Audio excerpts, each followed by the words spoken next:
Chase Howard, welcome to Intermission Interview.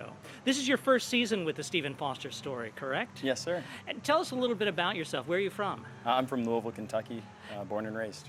And have you been to see the Stephen Foster story before? I had not, unfortunately. I've been running around doing work around the state. That's probably because you're a working actor who just stays very, very busy and doesn't have time to see other people's shows. But I love to when I get that off day, I one off day a understand. week. Yeah. So tell us about some of the other shows that you've been in around the region. What companies have you worked with, and what are some of your favorite shows? Absolutely, yeah. I could let you know about the work with Derby Dinner Playhouse. I've done a lot of children's theater there, which is really a great community, and it's great to do work for small audience members because they need entertainment too, and they need storytelling broadcast to them.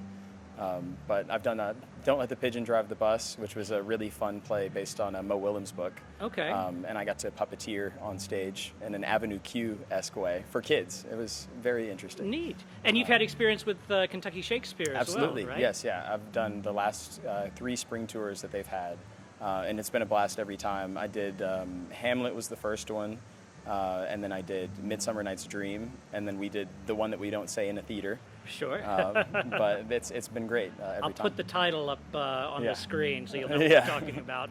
But it's really cool just being able to work around the city. I also worked with Stage One a little bit. as Okay. well.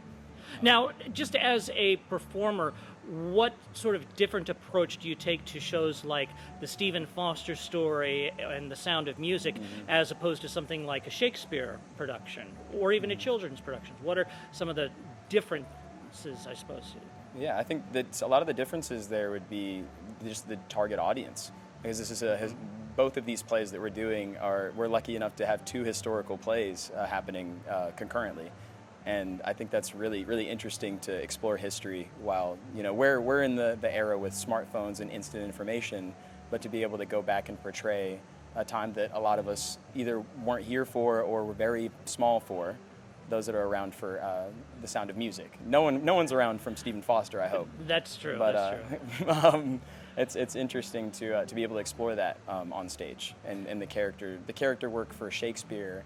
Typically, you're portraying something much more ancient, I would say. Like you're portraying people from 500 to 1,000 years ago in Shakespearean works, whereas this is a lot more historically recent. So you can tap into more resources that are readily available to you. I hadn't even considered that. Yeah. That's a brilliant point. Yeah.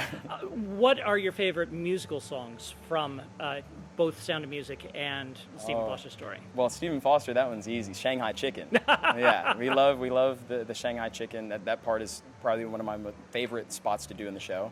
Then Sound of Music, I really like 16 going on 17. Like the tune, the dance number also is just great.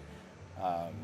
Yeah, I love both of these shows, and it's been really it's been an honor to be able to be here and have this opportunity this summer.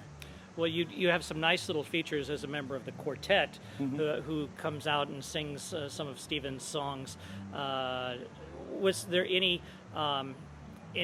hesitancy in learning that type of music as opposed to something more traditionally musical theater? Oh, not at all. I really enjoyed taking on the challenge of.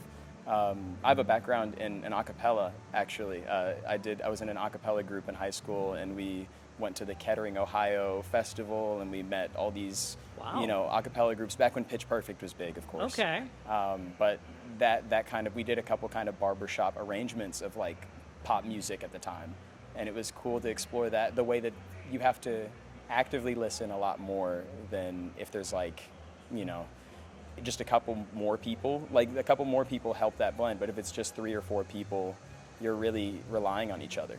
And it's interesting. Pitch Perfect is absolutely true because there's just little slight differences in how things are tuned that make chords ring or make them sort of fall flat. And there's that. I was really thankful for the practices that we got to do those quartet moments so that we could not only get that music down and golf book quicker, but we were able to hear how each other's voices work within each other's voices. I don't know how else to put it, but something about our timbres actually mixing. I don't know. It's really great to be able to work with musicians that just love love art as much as we all do. I don't know. Everybody here is just so passionate, and it's been really cool. That's absolutely true, and we're glad to count you amongst our number. And if you'd like to come and see Chase in the Stephen Foster Story or in The Sound of Music, you can go to stephenfoster.com for tickets. We play through August the 9th. Thank you so much. There's our announcement telling us to head back, and we'll get the second act started in just a little bit. Thank you so much, and we'll see you in Bardstown shortly. Bye-bye.